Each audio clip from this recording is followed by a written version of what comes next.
So,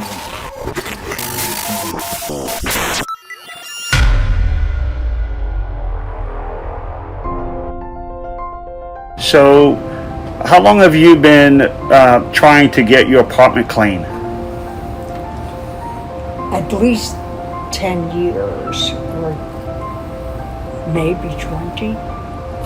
I think 10. It wasn't this bad. Because what I have here is things from my grandmother's apartment. She passed. Things from my parents' house. They both passed. And I don't need all of their stuff. I've already, gone through. But there's still too much of it. Sure. I saved too much.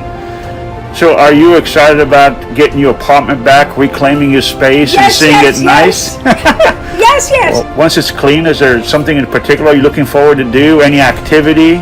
Having guests over.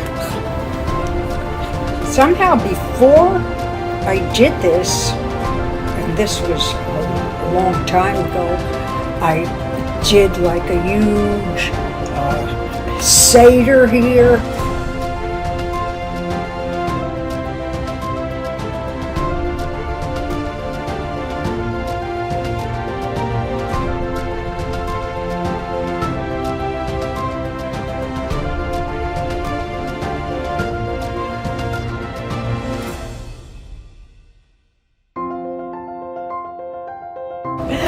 Thank you.